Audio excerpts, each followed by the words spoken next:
Hello friends, आज हम discuss करेंगे टोटल कॉस्ट कर्व। लेकिन इस कर्व को जानने के लिए ये ज़रूरी है कि आपको law of variable proportion, fixed cost curve और वेरिएबल कॉस्ट कर्व के बारे में इन्फॉर्मेशन होनी चाहिए। अदरवाइज़ आप इस कर्व की मूवमेंट को नहीं समझ पाएंगे।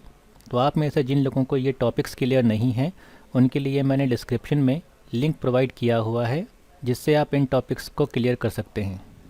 तो स्टार्ट करते हैं। Total cost curve. Total cost का मतलब आपने प्रोडक्शन में जितनी भी कॉस्ट लगाई उसको अगर मैं टोटल कर दूं तो वो बन जाएगा टोटल कॉस्ट। जैसा कि आप जानते हैं कि हम प्रोडक्शन में दो तरह की कॉस्ट देखते हैं। फर्स्ट इज़ फिक्स्ड कॉस्ट और सेकंड इज़ वेरिएबल कॉस्ट। तो अगर मैं फिक्स्ड कॉस्ट और वेरिएबल कॉस्ट को प्लस कर दूं तो वो बन जाती है टोटल कॉस्ट। फार्मूला भी यही कहता है, total cost equal to total fixed cost plus total variable cost. तो अगर हम इस कॉस्ट की कर्व को देखें तो यह है फिगर जिसमें एक्स एक्सिस में आपको दिखेगा आउटपुट और वाई एक्सिस में कॉस्ट को शो किया गया है। जैसा कि हम जानते हैं कि यह है आपकी फिक्स्ड कॉस्ट की कर्व और यह है आपकी वेरिएबल कॉस्ट की कर्व। इन दोनों कॉस्ट को अगर हम प्लस कर दें तो वो बन जाता है टोटल कॉस्ट। तो इसी तरह से अगर इन दो कर्व्स को हम प्लस कर दें तो वो बन जाएगी टोटल कॉस्ट की कर्व।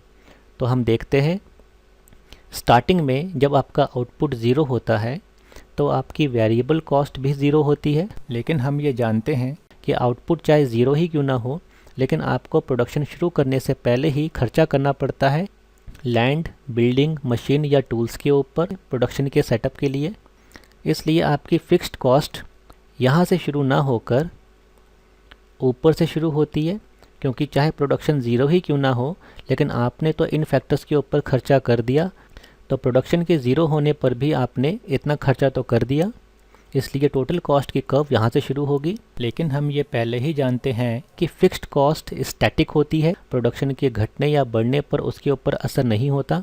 इसलिए आगे जाके टोटल कॉस्ट की शेप में जो भी मूवमेंट होगा वो सिर्फ़ और सिर्फ वेरिएबल कॉस्ट की मूवमेंट के अकॉर्डिंग ही होगा।